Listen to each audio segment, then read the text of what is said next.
10 கட்டளைகளால ஆளப்படுற ஒரு ஆளா இருந்தா எங்களுக்கு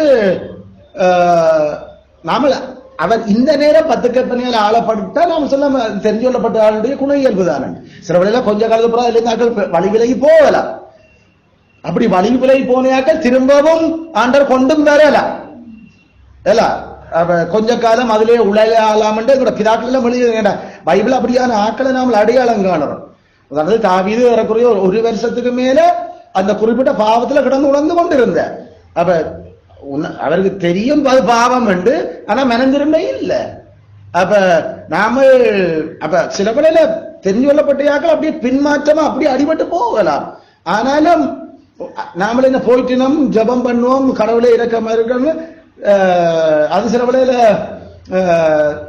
முழு நிலவும் காணாத அந்த அமாவாசை மாதிரியே போயிடலாம். சில வேளையில முழு முழு நிலாவா இருந்த பௌர்ணமி மாதிரி இருந்த யாக்கள். ஆனாலும் திரும்பவும் தேவன் அவளை முழு நிலாவா கொண்டு வரையும் முடியும். அத பைபிள் எங்களுக்கு சில பல காட்டுது. அப்ப இந்த மாதிரி இருக்கிறதுக்கு அப்ப திருப்பியும் அப்படி நாமள பார்ப்போம். 10 கட்டளை அப்படி நடக்கிறேன் நம்ம அவ்வளவுதான். நாம எங்க இருந்தாலும் 10 கற்பனைப்படி நடக்கிறத உறுதிப்படுத்தி கொண்டோம்டா நாம எங்க இருக்கிறோம் என்றது ஒரு பிரச்சனை இல்லை எங்களுக்கு. அதான் நாம கடைசியா இந்த பூமியில கண்ட ஒரு முடிவு. நாங்கள் எங்க இருக்கிறோம் எங்க வாழறோம் என்றதுல இல்ல விஷயம். இருக்கிற இடத்துல 10 கட்டளைப்படி வாழ முடியுதா, வாழுறோமா? காரியத்தின் கடைத்தொகை அதுதான். உலகத்தின் கடைத்தொகை இல்ல விஷயம் காரியத்தின். அதுல நம்ம யாழ்ப்பாணத்துல இருந்தாலும் 10 கற்பனைப்படி வாழ்ந்தா சரி. நாங்கள் வசதி இல்லாம அல்லது பெரிய தொழில்நுட்ப வளர்ச்சி இல்லாத இலகுவாக எங்களோட பிள்ளைகளுடைய எதிர்காலம் முன்னேற முடியாத இடங்கள்ல இந்த இடங்கள்ல நாம இருந்தாலும் 10 கற்பனைப்படி வாழ்ந்தா சரி. ஏனென்றா அதுதான் தேவனுக்கு பிரியமும் சுகதாசிரியம். அதுதான் எங்களை தேவன் எப்பயும் எண்ணத்துக்கும் அவருக்கு சித்தமானபடி உயர்த்துறது. இதே நேரம் நல்ல வசதி வாய்ப்பு, நல்ல அவைலபிலிட்டி, எல்லாம் வளர்ச்சி அடைஞ்சது, அபிவிருத்தி அடைஞ்சது இடங்கள், நல்ல நகரிகம் என்று சொல்ற இடங்கள்ல வாழ்ந்தும் 10 கட்டளைப்படி வாழாட்டி முடிஞ்சது கதை. அப்ப எப்பயுமே நாம மனசுல நாம அந்த நாம திருப்திப்படக்கூடிய ஒரே ஒரு விடயம் 10 கற்பனைப்படி வாழ்ந்து கொண்டிருக்கிறோமா என்ன சரியான சந்தோஷம். நாம எங்க வாழ்ந்தால் மதன். ஆனா எங்களுக்கு தெரியும் நாகரிகம் என்று சொல்லப்படுற பல இடங்கள்ல 10 கட்டளைப்படி வாழறதுக்கு பெரிய பிரச்சனையா இருக்குது. இப்ப நாம இந்த வவுனியாவில போன கிழமை நடந்த அந்த ஆண் புணர்ச்சி பெண் புணர்ச்சிக்காரட்ட பேரணி நேரத்துல அங்க இருக்கிற ஒரு கரிஸ்மெட்டிக் அந்த அந்த சபையாக்கள் ஒரு போதர் சிங்களமும் இல்லை நல்லா தெரிஞ்சாங்க. அவங்களோட பேரணி போகல இந்தியால பதாதைகளை ஏற்றி கொண்டு மனம் திரும்புங்கோ, கடவுள் பாவத்திலிருந்து மனம் திரும்புங்கோ, இது நீங்கள் செய்கிறது பாவம், இலங்கைக்கு மேல இன்னும் தண்டனையை கொண்டு வராதீங்கன்னு சொல்லி அவங்க ஒரு பக்கம் பாதாத பிடிச்சு நிக்கிறாங்க.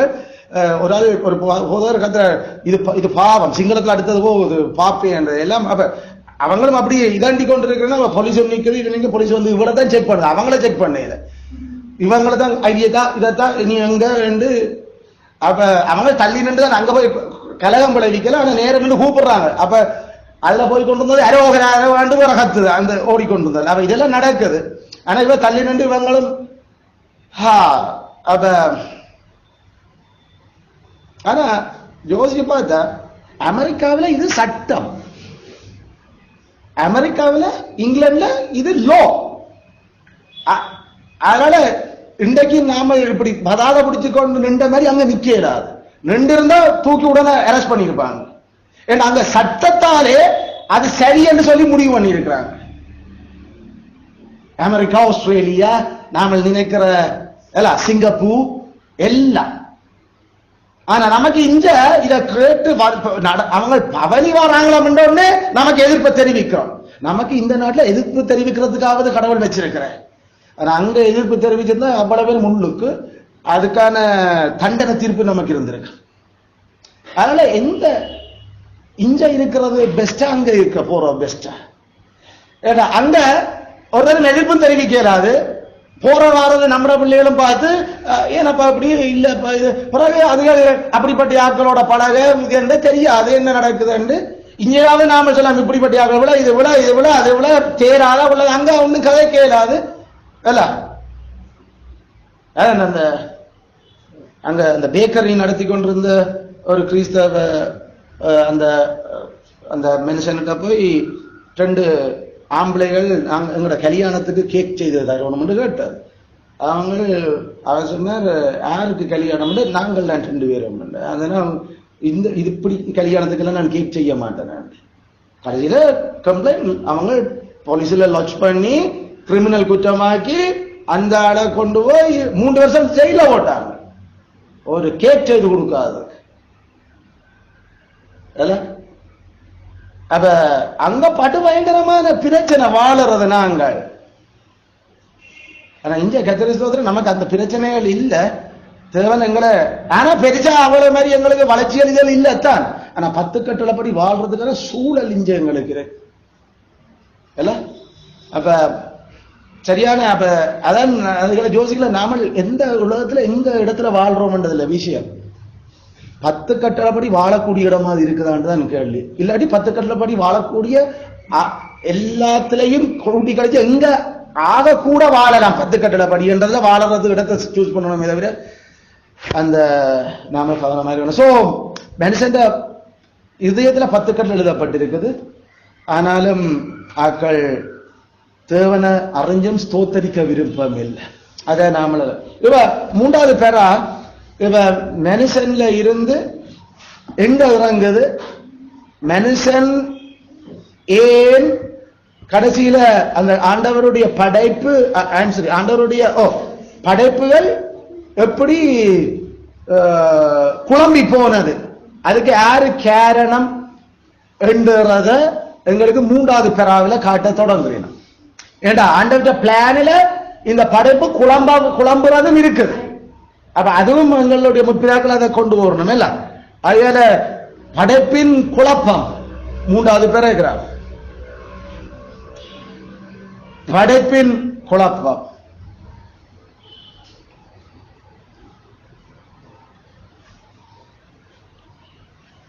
அதுல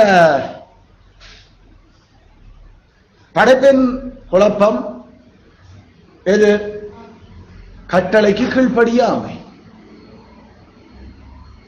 கட்டளைக்கு கடவுளின் கட்டளைக்கு கீழ்ப்படியாமை.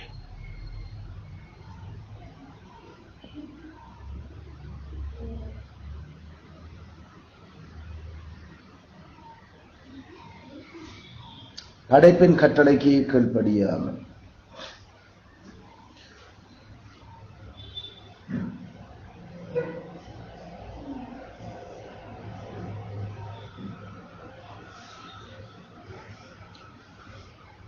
அதுல இது எல்லாம் நாம விளங்குறோம். நாம இந்த 3வது பெறாவில் எங்களுக்கு தெரியுது ஆதாம் அவன் பூரண அறிவுள்ளவனா இருந்தான் என்றதுக்கு கடவுளை போல அறிவுள்ளையாள் இல்லை. கடவுளை போல அறிவு கடவுளுக்கு ஒத்த சம அளவாக ஒரு இது இல்லை. ஆதாமுக்கு பூரண அறிவு இருந்தது.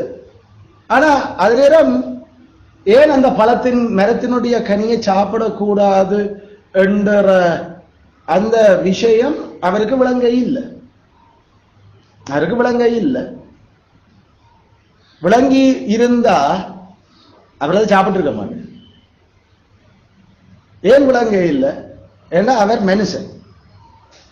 ஆதாம் பூரண அறிவோடு இருந்தும் இந்த மரத்தின் கனியை சாப்பிடாது என்ற ஒரு கட்டளை ஏன் தேவைப்படுத்தப்பட்டது? அங்க அந்த பாயிண்ட் எழும்புது. ஆதாமுக்கு விளங்காத விஷயம் நிறைய இருந்தது. விளங்குது. அத நமக்கு தெரியுது. அந்த விளங்காத விஷயம் என்ன விளங்குதோ விளங்கலையோ தேவன் சொல்லிட்டா பேசாம கீழ்ப்படுகிறதா? அவர் சொன்னா அதுல பல விஷயங்கள் நமக்கு நன்மையா இருக்கும். அதனால நமக்கு என்ன விளங்கலையோ விளங்காட்டியும் சொன்னதை செய்துட்டா காண். அதான் ஆதாமுக்கு விளங்க இல்லை. அதான் பிரச்சனை. உதாரணத்துக்கு ஆண்டவர் சொன்னார் செத்தன் சாப்பிட வேண்டாம். இல்ல ஏன் ரத்தம் சாப்பிடக்கூடாது? ஏன் ரத்தம் சாப்பிடக்கூடாது? ஏன் ரத்தமும் சாதாரணமான எங்களுடைய இந்த கெமிக்கலான ஒரு விஷயம் தான். மனுஷ ரத்தமோ மிருகங்களுடைய ரத்தம் எப்படி நாம பிளஷ் சாப்பிடுறோமோ அது மாதிரி தான் அது. ரத்தம் சாப்பிடாத என்றதுல ஒரு பெரிய கட்டவித்தி ஒன்றும் இல்லை. ஆனா எங்களுக்கு அதால நாங்க கனவு ரத்தம் சாப்பிட அவ்வளவு டேஸ்டும் தெரியும். இந்த மாதிரி இல்ல ஆம ரத்தம், மாட்டு ரத்தம் வறட்சி சாப்பிட்டா ஒரு சுடுசோரோட சாப்பிட டேஸ்டா இருந்தா நாமளும் சாப்பிட்டு இருக்கிறோம். அந்த மாதிரி ஒரு டேஸ்ட். அதுல எந்த ஒரு தீங்கும் நமக்கு இல்லை. எப்படி அந்த மரத்தினுடைய பழத்துல உள்ளுக்கு எந்த தீங்கும் இல்லையோ இருக்க இல்லையா நமக்கு தெரியும். அப்படி ஒரு தீங்கு இல்லை. ஆனா ஆண்டவர் அந்த மரத்தின் கனியை சாப்பிடாது என்று சொன்னதுக்கு பின்னால அவர் நிறைய விஷயங்களை மனுஷனுக்கும் தனக்கும் இருக்கிற உறவு நிலைகள்ல அடிப்படையாக வச்சு அவர் யோசிச்சிருந்தார். அது மனுஷன் ஆதாமுக்கு தெரியவில்லை இல்லை. ஆனா திண்டாப்புறம் தெரியும் இப்படி எல்லாம் உறவு அறந்தது என்று சொல்லி எல்லாம். அதால விழுந்த விளைவுகள் எல்லாம் என்னன்றது இப்படி கோணல் மாணலா இப்படி அவலமா வரும் என்று அவற்றை பூரண அறிவுக்கும் விளங்கையில். அதனால விக்கிரகங்களுக்கு படைக்கப்பட்டது தின்னாதேன்னு ஆண்டவர் சொன்னா அதை புட்டா தானே இருக்குது. அதை என்ன படைச்ச உடனே என்ன அதுக்குள்ள வருகிறது ரெண்டு இந்த விசற்கதை ஒன்று கதைச்சு ஆதாம் மாரி நாமல் திண்டு கொண்டு தெரிஞ்சிடக்கூடாது.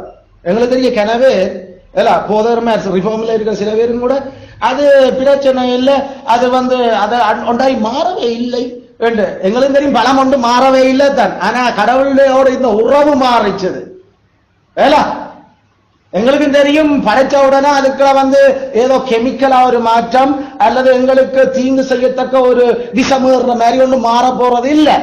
ஆனா ஆண்டவர் சொன்னவர் தின்ன வேண்டாம் என்று படைச்சது அல்லது தின்ன இல்லை.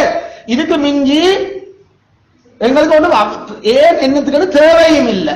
எங்களுக்கு தெரியும் அதுல ஒன்றும் மாற இல்லை என்றுதான். ஆனா ஆண்டவர் அதுக்கு பின்னால பல விஷயங்களை வச்சிருக்க முடியும். அதனால இந்த ஆதாம் செய்த விளையாட்டு நாங்கள் விளையாட தேவையில்லை.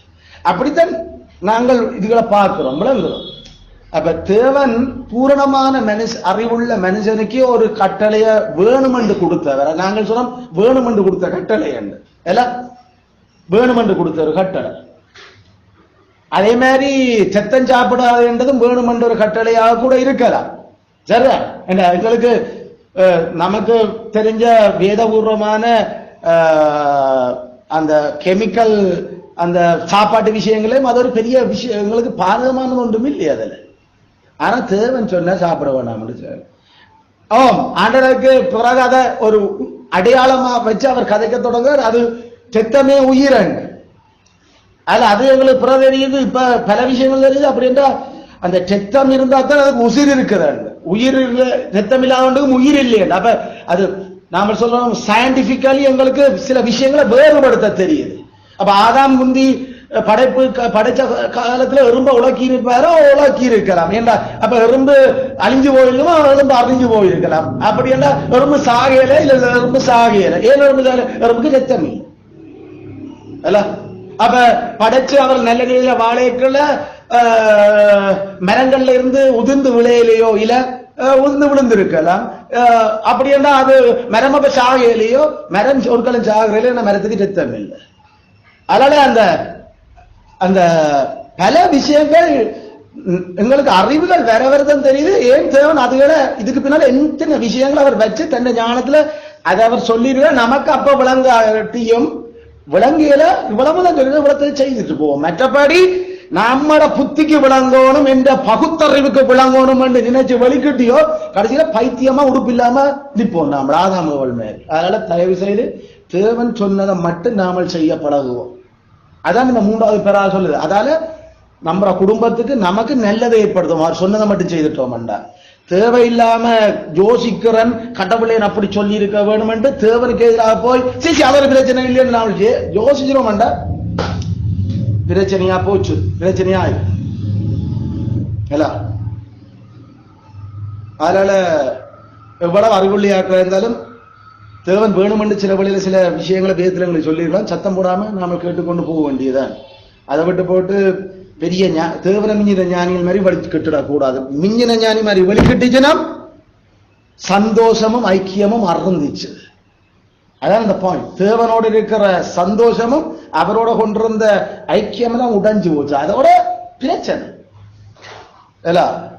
அதால வீணா சிருஷ்டிகளும் நாசமாச்சுது மனுஷன் பாவத்தால. நம்மள பாவத்தால ஏனைய படைப்புகளும் பாதிக்கப்படுது. அயல கவனமா இருக்க வேணும். நம்மட பாவத்தால வீட்டு இருக்கிற ஹோலிஸ் ஆகும். நம்மட பாவத்தால பிறகு நம்மட ஒழுங்கா பலன் தராது மரங்கள். நம்மட பாவத்தாலதான், பக்கத்து வீட்டுக்காரண்ட பாவத்தால இல்ல. நம்மட வீட்டுல நிக்கிறது பக்கத்து வீட்டுக்காரண்ட பாவத்தால நாசமாகும். நம்மட பாவத்தால அல்ல. நாங்க மரஞ்செடி கொடி கனிபிரிச்சங்கள் பறவைகள் சொல்லிக்கல எல்லாம் தெரியுது. நம்மட பாவம் எங்கேயாவது சிக்குதுன்னா ஆண்டவர் அங்கேயெல்லாம் கை வைப்பார்.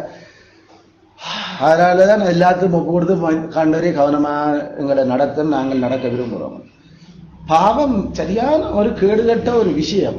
ஐயோ, அதைத்தான் சொல்ல. பாவம் நாம படிச்சு சாத்தான் ஒரு பெரிய பிரச்சனை இல்லை நமக்கு. பாவம் தான் பெரும் பிரச்சனை. பாவம் தான் சாத்தானுக்கே சிக்னல் கொடுத்து கொண்டு இருக்குது. பாவம் தான் சாத்தானே கண்ட்ரோல் பண்ணது. அதனால நமக்கு சாத்தானோட போராட்டம் எங்களுக்கு குறைவு. பாவத்தை அடிச்சுட சாத்தான் சில பக்கம் இல்லை நமக்கு. அதனால பாவம் என்றால் நாம சத்தியான அகோர வெறியோட அதுக்கு எதிராக நிற்க பழகிட்டா சரியா. பாவம் எனக்கு தேவன் சொன்னதை விட்டு போட்டு செய்கிறது. மூன்றாவது பெறாதத்தான் சொல்லுது இல்ல. அதில் நாம தேவன் ஐக்கியத்திலையும் அவரோட சந்தோஷமாய் நாமல் இருப்போம்.